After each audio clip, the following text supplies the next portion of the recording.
이제 마지막 이제 파트로 그러면 지금까지 파킨슨병이란 어떠한 질환인가, 그 다음에 현재의 치료로서는 어떠한 치료들이 이루어지고 있는가에 대해서 말씀드렸고요. 그 다음에 이제 이 시간에는 이제 파킨슨 환자분들이 전부 다 1기 초기부터 5기까지 있는데 다 1기, 2기만 있는 것이 아니고, 그 다음에 또 4기, 5기, 또 3기에 계신 분들도 있고, 이런 분들이 상당히 많이 계시는데, 이런 분들을 갖다가 어떻게 관리할 것이냐. 아직까지는 현재 우리가 원인도 명확하지 않고, 치료법도 좋은 치료법들이 많지만은 아직은 완벽하지 않고, 이 부분을 어떻게 해결할 수 있는 거니까, 이 부분에 상당히 이제 많은 이제 고민을 하게 되면서, 다학적 치료라는 그런 개념들이 이제 등장하기 시작합니다. 그래서 이 다학적 치료라는 건 뭐냐면이, 현대적인 그런 파킨슨 치료 같은 경우에는 한 가지 치료만 하는 것이 아니라, 다 여러 가지 가능성이 있는, 지지해 줄 수 있는 가능성이 있는 그런 치료를 가지고 접근해야 된다라는 것이 이제 요즘에 이제 추세라는 얘기죠. 전인적인 개인 맞춤형인 그런 여러 가지 치료를 갖다가 도입을 해야 된다라는, 그래야만이 환자 맞춤형으로 진행을 갖다 조절하고 삶의 질을 갖다가 어느 정도 유지해 줄 수 있다라는 것이 이제 요즘의 어떤 관점이라는 얘기죠.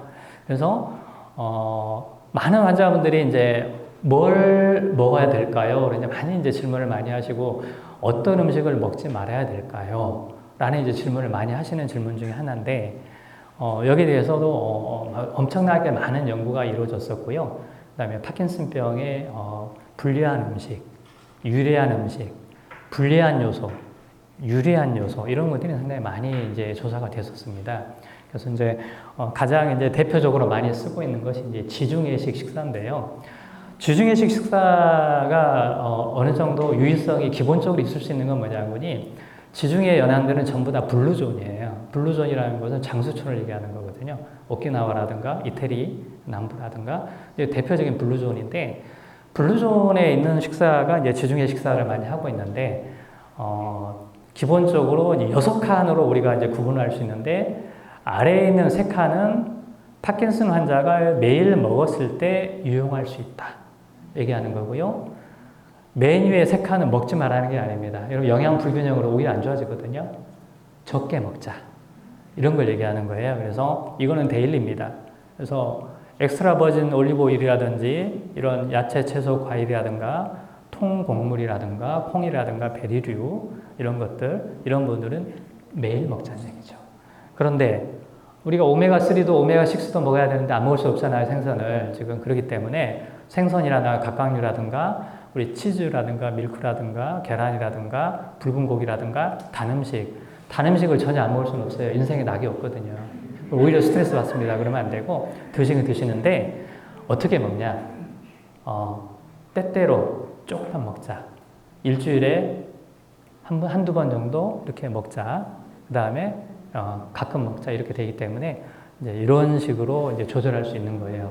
그런데 중요한 게 또 있어요. 여기 보시면 이게 뭡니까? 운동하고 있죠. 규칙적인 운동이 기반이 돼야 된다, 식이요법에. 그걸 말씀드리는 거고요. 그 다음에 하이드레이션, 탈수가 되면 안 된다는 얘기예요. 그래서 우리 지금 인체의 구조를 보면 우리 뇌를 제외한 우리 몸에 수분이 60%예요. 뇌는 80%입니다. 그래서 탈수는 굉장히 취약합니다. 그래서 우리가 하루에 우리가 섭취해야 될 양이, 물의 양은 2.5리터입니다. 그 중에 1리터에서 1.5리터 정도는 음식을 통해서 이렇게 흡수를 해요, 자연적으로. 그러면 나머지는 어떻게 해야 되느냐? 적극적으로 물을 마셔줘야 된다는 얘기죠. 그래서 하루에 8컵 정도, 이 정도가 이제 파킨슨 환자들한테 권장되는 물의 섭취량이에요. 그 말씀드리는 거고요. 그래서 특히나 여기 붉은 글씨로 이렇게 이제 쳐놨는데, 우리 사과나 딸기나 오렌지나, 우리는 홍차라 그랬는데, 이제 뭐 유럽에서 이제 블랙티라고 얘기를 하죠. 이런 부분들, 그다음에 레드 와인이라든가 올리브 오일, 그다음에 바나나, 콩, 베리류는 어느 정도 충분한 그런 활성산소 제거능을 포함한 신경보호 기능들이 상당히 많이 논문으로 많이 나와 있기 때문에 그래도 이런 음식들을 좀 드시는 게 낫다 이렇게 말씀드릴 수 있고요. 예, 그 다음에 술도 굉장히 좋아하시는 분이 있는데 술은 알코올은 본태성감이나 파킨슨에는 안 좋습니다. 안 드시는 게 좋은데 그래도 나는 이거 안 먹으면 안 되겠다 하신다면 이거 드시면 됩니다. 레드와인은 그런 대로 뇌신경 세포에 유의한 그런 영향을 미칠 수 있기 때문에 막걸리나 소주나 뭐 양주나 뭐 이런 것보다는 레드와인을 드시는 것을 이제 추천드립니다. 그리고 여기 보면 그냥 올리브오일이 아니라 앞에 두 글자가 붙었잖아요. 엑스트라 버진이라는 문양분이 천연적으로 압착을 해야 된다는 얘기예요. 냉압착. 그렇지 않으면 불순물이 들어가면 오히려 좋지 않습니다.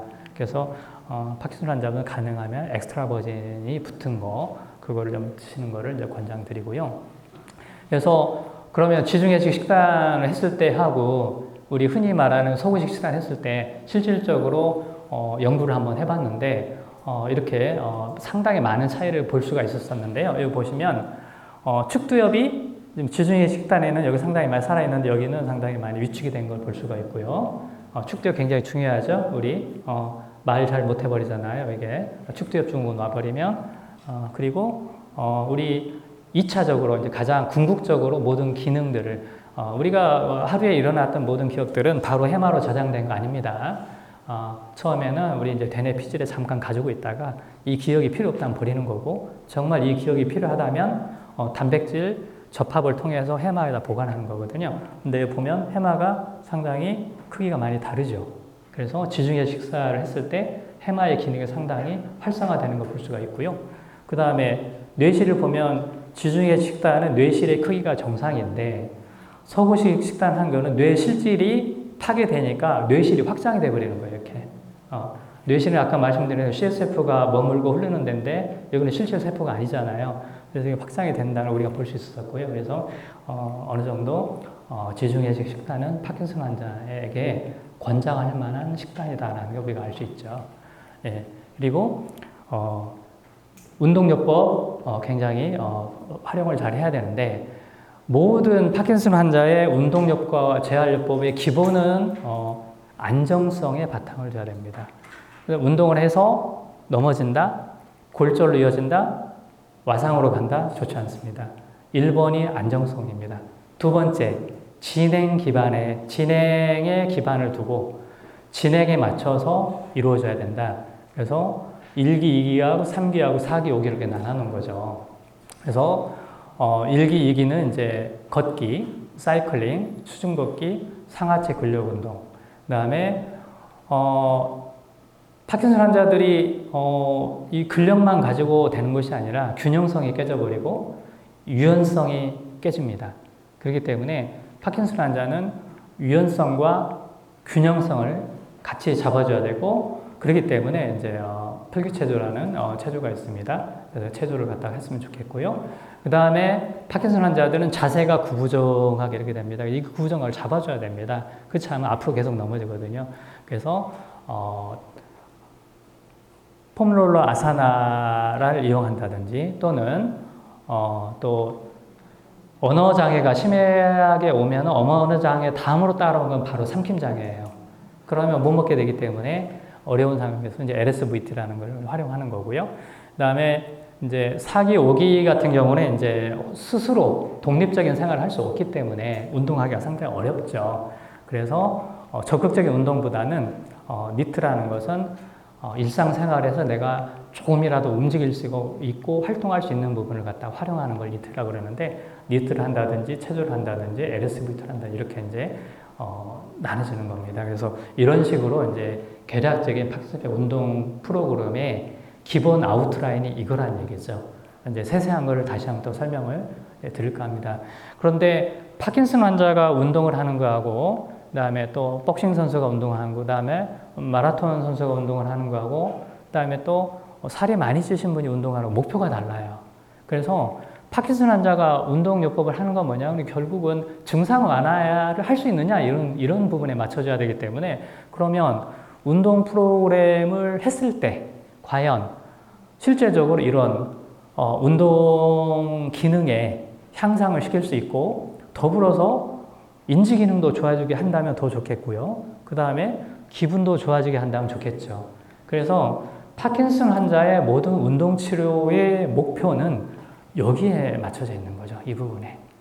그러면 운동 치료를 했을 때 그럼 어떻게 이렇게 운동 프로그램을 적용했을 때 좋아질 수, 개선될 수 있느냐? 그런 연구들이 많이 있었었고요. 실제적으로 신경세포에는 이제 축삭이 많아야 애들이 활성화가 일어나요. 그랬더니 연구를 해봤더니 적절한 운동이 규칙적으로 진행성 기반에 맞게 이루어진다면 축삭이 놀랍게도 늘어나더라. 그런 거 우리가 알 수 있었었죠. 그 다음에 우리 뇌신경에는 우리 신경의 영양인자라는 것들이 우리 스스로 분배할 수 있어요. BDNF라고 우리 얘기를 하는데 신경 영양인자라는 것을 우리 스스로 분배할 수 있는데 파킨슨 환자분은 신경 영양인자 분비가 줄어듭니다. 그랬더니 운동을 통했더니 이런 신경 영양인자들이 늘어나더라. 혈류도 당연히 좋아지고 면역 기능도 좋아지고 그 다음에 신경이 분지가 이루어지고 그 다음에 또 신경 대사가 활성화되는 거라는 걸 우리가 알 수 있었죠. 그래서 기존의 치료를 병행해서 운동 치료를 했을 때 이런 좋은 그런 효과가 있다는 걸 우리가 알 수 있었고요. 여기 보면은 그 다음에 좀 파킨슨하고 연관된 그런 그 부위들이 여기 보면 흑질만 연관되는 것이 아니라 사실은 처음에서는 흑질에서 이제 문제가 되지만 치매가 온다는 것은 결국은 피질까지 영향이 미친다는 거잖아요. 그렇기 때문에 이런 기능들, 운동에 대한 그런 재활치료, 운동치료의 효과는 단순히 여기 지금 브레인스템이나 세레벨럼이나 이런 데만 있는 것이 아니고 기저의 흑질에만 있는 것이 아니고 코텍스, 우리 치매하고 관련된 또는 운동이나 감각 영역 쪽도 같이 영향을 줄 수 있다는 그런 결과거든요.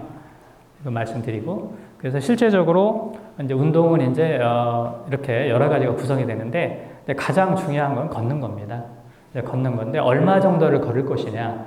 보통 이제 60분에서 90번 정도, 50분에서 90번 정도를 하는데 그럼 일주일에 몇 번 정도 해야 돼? 일주일에 3번에서 5번 정도 하는 것이 효과적이었다. 이런 걸 알 수 있었고요. 그 다음에 걷는 거에 비해서 사이클링은 좀 운동 효과가 떨어지죠.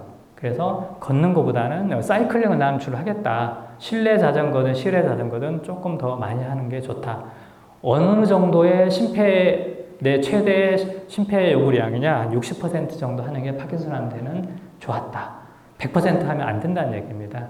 불안정하기 때문에 이제 그거 말씀드리는 거고요. 그 다음에 풀기체조를 통해서 유연성과 균형성 이런 걸 좀 길러보자. 그 다음에 니트라는 것은 실제 운동은 하기 어려운데 내가 일상생활에서 내가 할 수 있는 거 옷을 갠다든지 우리 파킨슨 4기, 5기 같은 경우 운동하기 어렵기 때문에 또 내가 스스로 할 수 있는 옷 입기 조금이라도 이동하기 내 스스로 하는 거 니트도 상당히 의미가 있다는 얘기죠. 그래서 최대한 앉아있는 시간을 줄여야 된다는 얘기죠. 4기, 5기 환자분들은. 그래서 누워있거나 앉아있는 시간을 최대한 줄이는 것이 이제 진행된 파킨슨 환자들에 대한 가장 궁극적인 그런 목표가 되겠습니다. 그래서 이런 사이클링에 대한 그런 효과는 2019년 란셋의 상당히 유명한 저널인데 여기에 이제 이렇게 RCT라는 것은 이제 이중 맹검이잖아요. 그래서 실제 환자를 통해서 사이클링을 하지 않게 하고 했을 때 효과가 있었다는 걸 우리가 알 수 있었고요. 그다음에 최근에 이제 제가 이제 치료하고 있는 환자분이 이제 상당히 운동성이 너무 떨어지셔서 그렇지만 사이클링을 하고는 싶어요. 그런데 스스로 돌릴 수가 없잖아요. 돌리다 힘이 빠지고 이랬을 때 이제 활용하는 것이 이제 AAC 이게 능동형 보조 사이클링이라는 그런 기기인데요. 이 기구의 장점은 뭐냐면이 올라가서 스스로 이렇게 할 수 있으면 하는데 모터가 같이 작동이 됩니다. 그래서 내가 못 돌릴 때는 모터가 돌리는 거죠. 그다음 내가 돌릴 때는 돌리는 거고. 그래서 상당히 유용한 그런 사이클링이셨어요. 그래서 이 기구를 좀 잘 활용하고 있는 걸로 그렇게 알고 있습니다. 그다음에 이제 전형적인 이제 파킨슨 환자분들의 자세인데 자세, 이 그림을 보여준 거는 이 자세를 어떻게 잡을 것인가에 대한 그런 재활치료를 설명드리려고 설명드린 거거든요. 그리고 보면 정상인에 비해서 헤드 포스트 돼 있죠? 그 다음에 턱이 아래로 깔립니다. 아래를 봅니다. 그 다음에 지금 가슴이 지금 움푹 들어가 있죠? 가슴이 들어가 있다는 것은 심폐 기능이 떨어질 수밖에 없다는 거예요. 그래서 파킨슨 환자들이 이 자세적인 문제 때문에 호흡곤란이 오는 거거든요. 그래서 그런 거고, 그 다음에 등은 또 뒤로 컨벡스 돼 있죠? 그 다음에 또 아랫배는 나왔죠? 무릎이 펴지지가 않습니다. 이기 때문에 이런 자세 때문에 불안정성이 나오는 거거든요. 그래서 이 자세를 조금이라도 이런 식으로 잡아줬을 때 상당히 유의미한 유의한 그런 효과를 볼 수 있기 때문에 이거를 이제 하는 자세가 이제 FRA, 펌 롤러 아사나라는 건데요. 이런 펌 롤러를 이용해 가지고 우리가 보통 전부 다 근육은 앞 근육이 이제 많이 발달이 되기 때문에 앞으로 움츠러들기 때문에 이걸 펴줘야 된다는 얘기죠. 중력을 이용해서. 그래서 이 기구를 이용하는데 주의할 점은 시중에 나와 있는 그런 5 내지 10cm 정도의 직경이 있는 폼롤러는 이게 효과가 없어요. 가라앉아 버립니다. 그렇기 때문에 직경이 한 15cm 이상은 좀 돼야만 효과가 있지 않을까 이제 그런 생각을 합니다. 그리고 이렇게 자세를 취했을 때 너무 굽혀진 자세로 계속 있었기 때문에 이 자세를 5분 내지 10분 정도 하시는데 바로 일어나면 어지럽거나 그 다음에 또 근육통이 올 수 있었어요. 근막 통증 증후에 옵니다. 그렇기 때문에 여기에서 바로 일어나는 게 아니라 옆으로 이렇게 굴려서 이렇게 내려오시기를 이제 권장드리고요. 그리고 상당히 이분은 요가를 오래 하신 분인데 이렇게 이 폼롤러를 이렇게 너무 안쪽으로 들이면 어려울 수 있어요. 그래서 처음에는 이렇게 들이는 것이 아니라 이 밑에 그림을 보면 어떻습니까? 약간 떨어져 있죠. 그래서 처음에 시작할 때는 가장 편한 위치에 놓고 점점 위치를 갖다가 이 둔부 쪽으로 이렇게 골반 쪽으로 내려오는 방향으로 시행하는 게 좋습니다. 그래서 이제 이제 파킨슨 환자들이 균형과 유연과 이제 저항력을 기르기 위해서 이제 추천하는 것이 이제 풀기체조고요. 유튜브에 보시면 이제 풀기체조라는 영상을 쳐보시면 많이 나오기 때문에 활용을 해보시고, 근데 주의할 점은 여기서 앞서 말씀드렸지만 안정성에 기반을 둬야 된다. 그래서 여기서 되지 않는 동작을 하는 것은 하시면 안 되고 내가 현재 되는 동작만 하시고 그 다음에 여기 있는 동작을 그대로 따라하는 게 아니라 할 수 있는 정도만큼 이렇게 하시기를 이제 추천드립니다. 그 다음에 이제 걷기가 이제 상당히 많이 중요한데요. 일반인들이 걷는 거하고 파킨슨 환자들이 걷는 거하고는 좀 달리 해야 됩니다. 효과를 보기 위해서는. 그래서 어떻게 해야 되느냐. 여기서 보면은 본인에 맞는 적정 복폭을 갖다가 여기 공식이 이렇게 나와 있습니다. 3가지 공식이 있는데 여기서 3가지 공식을 적용했을 때 중간치 정도를 이제 설정하는 좋습니다. 그래서 그런 복폭을 설정하는데 보통 평소 본인이 걷던 파킨슨이 오기 전에 복폭이 이제 본인의 적정한 복폭인데 파킨슨 질환이 오게 되면은 이제 한쪽부터 복폭이 좁아지고 그 다음에 양쪽이 좁아지고 구부정이 되면 점점 복폭이 좁아지죠. 그래서 이제 조금만 경사가 있거나 높낮이가 있으면 걸려 넘어지게 되는데 걸려 넘어지는 것을 일단은 방지를 미리 하는 그런 보행 연습을 하셔야 되거든요. 그러면 이 보폭으로 걸어서는 안 된다는 걸 말씀드리려는 거예요. 그래서 어떻게 해야 되느냐? 보폭을 본인이 평소 걷던 보폭의 10cm 정도만 조금 더 넓게 뛰어보자. 근데 넓게 뛰어보는데 중요한 점이 있어요. 그 뭐냐면이 보폭을 넓게 하되 빨리 걸으면 안 됩니다. 빨리 걸면 넘어지세요. 빨리 걷는 게 아니라 보폭을 넓게 하되 평상시 내가 걷던 속도로 팔과 다리를 넓게 해보자는 얘기죠. 이걸 하는 이유가 이제 몇 가지가 있는데 첫 번째는 뒤에 오게 되는 동결이라든가 낙상이라든가 이런 부분을 방지하기 위한 것도 있지만 또 하나는 파킨슨 환자의 생물학적 나이는 현재 지금 주민등록번호에 기재된 그런 역사에서 나오는 그런 나이지만 뇌 중내 흑질의 나이는 이미 100세를 넘으신 거거든요. 그렇기 때문에 젊은 사람은 상관없지만 이렇게 보폭을 70세 이상 실험자들한테 보폭을 10cm 정도 넓게 해서 걸었더니 어떤 결과가 나왔냐. 이렇게 뇌신경세포 활성화가 확연하게 좋아지더라. 붉은 건 활성화됐다는 의미입니다. 그래서 좋아지다는 얘기죠. 그래서 이걸 10분 활용해서 보폭을 크게 하는 게 좋다라는 걸 일단 말씀드리는 겁니다. 그다음에 이제 보폭의 이제 문제하고 그다음에 이제 파킨슨 환자들이 이제 말기로 접어들수록 힘들어하는 게 뭐냐고니 연화장애예요. 삼킴장애. 굉장히 상당히 힘들어하세요. 연화장애. 그래서 연화장애를 해결하는 걸 오늘 이제 2가지 정도 조금 설명드릴까 합니다. 그래서 이것은 이제 EMST라는 기구를 이용해서 이제 사용하는 그런 연화장애 치료법인데 어디를 이용할 것이냐? 우리가 숨을 쉬고 내쉴 때 사용하는 근육이 있습니다. 그 근육이 있는데 우리가 숨을 쉬고 내쉴 때 활용하는 그런 근육 중에서 여기 서브멘탈 트라이앵글 이 부분을 갖다가 조금 더 강화를 시켜줬더니 삼킴 장애가 많이 좋아지다라는 걸 알게 됐어요. 근데 얘를 어떻게 활성화시킬 거냐? 그래서 이제 개발된 게 이제 이런 EMST라는 그런 도구입니다. 그래서 이 시간 끝나고 EMST 이 활용법에 대해서는 우리 뒤에 계시는 이제 우리 모 원장님께서 상세하게 다시 한번 설명을 드리고 기구를 우리가 미국에서 구입을 해가지고 한번 활용해봤는데요. 한번 조금 이따가 실현하는 걸 한번 보여드리도록 하겠습니다. 그리고 또 하나 이제 좋은 기법이 이제 LSVT라는 기법인데요. 연화장애라든지 언어장애를 가지신 이제 파킨슨 환자분들은 상당히 유용한 그런 기법인데 실제 파킨슨 환자분들이 말 소리가 진단 받으시면 본인도 모르게 이 정도 못 내세요. 대부분 다 여기나 이 정도밖에 못 낸다는 거죠. 실제적으로 검사를 해봤더니 정밀하게. 그러면 이런 영역이나 이런 영역으로만 올려준다면 실제적으로 언어장애라든가 연화장애를 갖다가 계산하는데 도움이 될 수 있다라는 걸 우리가 이제 확인할 수 있었었고요. 그래서 이제 도입된 기법이 이제 이 LSVT 이제 기법인데요. 잠깐 보시죠. 어떻게 하는지 아주 간단합니다. 참고적으로 이제 유튜브에서 배치하는 겁니다. And hold that if you can for 15 seconds. So when you're ready, we'll give it a try. Here we go. 3, 2, 1.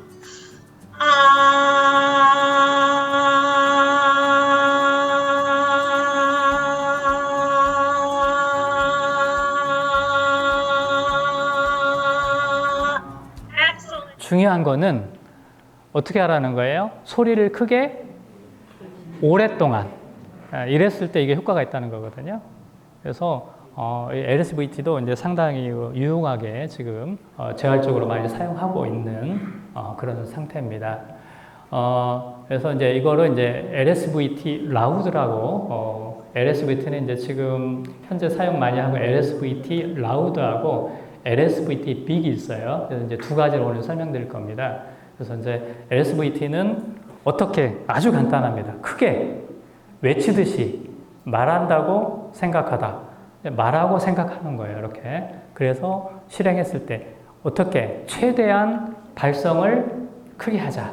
그랬을 때는 효과가 있다는 거죠. 그래서 우리 대전병원에서 상당히 이 부분 많이 활용했으면 좋겠고 어려운 기법이 아니기 때문에 사실 재활치료나 언어치료가 어려운 게 아니고요. 정확하게만 적용하면 도움이 될 수 있는 그런 치료 기법들이기 때문에 활용했으면 좋겠고 그러면 LSVT를 했을 때 그러면 연화장애에 실제적으로 도움이 있었냐 그걸 또 확인해 볼 수가 있었었는데 이 OTT라는 것은 음식물이 식도를 타고 넘어가는 시간을 얘기하는 겁니다. 이 시간이 짧으면 좋은 거예요. 길면 연화장애인 겁니다. 짧을수록 좋은 거거든요. 그래서 물을 1cc, 3cc, 5cc, 10cc 그다음 컵에 먹고 그 다음에 죽을 먹고 쿠키를 먹어봤어요. 종류별을 좀 다르게 많이 해봤더니 이렇게 LSVT 하기 전과 후가 어떻습니까? 전부 다 시간이 감소되는 것을 우리가 볼 수 있었고요. 실제적으로 이런 부분들은 연화장애에 도움이 줄 수 있다라는 걸 우리가 알 수 있었습니다.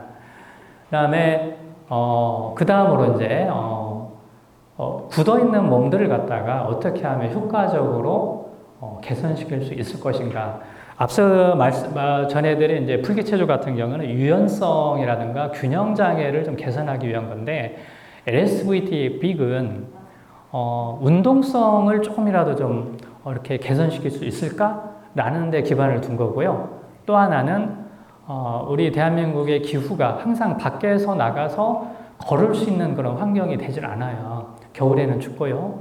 그다음에 여름은 너무 덥고, 그다음에 또 비가 올 때도 있고 바람 불 때도 있고 그렇기 때문에 그러면 실내에서 운동성을 개선시킬 수 있는 그런 좋은 기법이 있을 수 있을까? 이제 고안된 것이 이제 물론 이제 미국도 우리나라 똑같습니다. 북반구이기 때문에 그래서 개발된 게 LSVT 빅인데 이 재활치료의 핵심은 뭐냐면이 동작을 크게 하자. 동작을 크게 하자. 아까 목소리도 크게 했죠. 그래서 LSVT 빅도 1번은 중요한 게 뭐냐? 안정성입니다. 그래서 조금이라도 균형 장애가 있는 분들은 서서 하는 것을 하지 않으시고 제한합니다. 앉아서 어디에 의자에 앉아서 하는 것을 추천드립니다. 그래서 이제 동영상이 상당히 많고 이게 기법이 많기 때문에 이제 이거는 이제 여기 의료진들한테 전달을 할 거고요. 간단히 좀 소개를 해드리면 이런 식으로 해서 이 그림을 보시면 앉아서 팔을 갖다가 아주 크게 동작을 하고 있죠. 그 다음에 의자를 짚고 손을 뻗고 있죠. 그래서 처음에 자세로 돌아오는 거예요. 동작을 크게 하는 겁니다. 이거 동영상으로 보면 상당히 쉬운데요. 네, 이런 식으로 핵심은 뭐냐? 안정성을 기반에 둬서 동작을 크게 하자.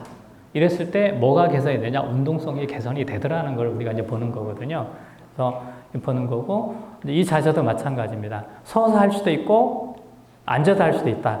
그렇지만은 앉아서 양팔을 크게 벌리는 거예요. 그렇죠. 크게 벌리는 거고 그 말씀드리는 거고 그다음에 이 동작은 약간 이제 벌려서 약간 회전하는 걸 이제 보여주는 거고요. 그다음에 이 동작도 앞으로 뒤로 이제 미는 거를 이제 얘기하는 건데 이제 중요한 거는 여기 발의 동작이 이렇게 발을 들어줌으로써 우리 발에 대한 그런 신경과 근육까지 활성화를 통해서 나타내려고 하는 거고요. 그다음에 이 동작도 이제 마찬가지입니다. 그다음에 앉았다 일어났다 하는 동작들. 그래서 대부분 동작들이 사지의 체간을 크게 움직이면서 코어 근육의 어떤 향상을 갖다가 바라는 그런 운동들로 구성이 되어 있습니다. 그래서 이제 동영상 보면 이제 굉장히 심플한데요. 그래서 이런 동작들 마찬가지입니다. 그랬더니 중요한 건 또 효과가 있었느냐 이런 부분들인데 그래서 이런 LSVT 빅을 했더니 실제적으로 파킨슨 환자들을 32명을 통해서 두 그룹으로 나눠가지고 LSVT를 하고 그다음에 한 그룹은 기존에 하던 재활치료만 한 거고 한 그룹은 LSVT를 더 이제 많이 추가를 했더니 봤더니 동결은 자세가 동작이 갑자기 딱 굳어지는 거잖아요. 동결 시간이 길면 굉장히 힘들어요. 근데 동결 시간이 짧아지더라는 걸 우리가 알 수 있었었죠. 네, 그런 걸 보는 거고요. 그 다음에 앉았다가 일어나서 일정한 거리 갔다가 다시 자리로 돌아오는 그런 테스트. 파킨슨 환자는 상당히 많이 하는 테스트인데 해봤더니 시간이 많이 줄어들었더라. 그런 걸 이제 알 수 있었거든요. 그 다음에 또 보행성은 오히려 향상이 되더라. 이런 효과적인 부분을 우리가 알 수 있었다는 거죠. 이제 마지막으로 이거는 이제 2021년에 이제 미국에서 파킨슨 질환에 대해서 증상 완화제와 치료제가 어떻게 임상 시험이 진행됐냐는 걸 보여주는 그런 부분인데요. 실제 2010년 이전까지는 실제 이 위의 그룹은 DMT이기 때문에 이건 치료제를 얘기하는 거예요. 근본적인 치료제. 요 밑에는 지금 우리가 쓰고 있는 그런 약물들, 증상 완화를 위한 그런 약물들을 얘기하는 건데 언제부턴가 이 밑에 영역밖에 없었는데 치료제라는 영역들이 이렇게 이제 나오기 시작했다는 거죠. 그래서 이제 작년에 2022년에 봤더니 이 치료제적인 그런 영역에서 눈에 띄는 건 뭐냐면이 이 DMT 부분을 보시게 되면 이전에 없었던 부분들인데 이제 DMT 영역에서 1상과 2상과 3상에 이렇게 많이 올라와 있다는 거고 특히 이 3상에는 세 가지의 약물이 지금 이렇게 올라와 있는 거지, 치료제로서. 그래서 이런 부분들이 이제 환자분들에게 언제 이제 전달이 될지는 모르겠지만 중요한 거는 어떤 점이냐고, 현재 이런 치료제라는 그런 영역들이 임상 시험하에 있다. 그리고 일상, 이상, 삼상에 골고루 분포하고 있다는 것은 파킨슨 환자분들과 가족들에게 대단히 고무적이고 희망적인 부분이 아니겠느냐라는 그런 부분을 이제 말씀드리고 싶습니다.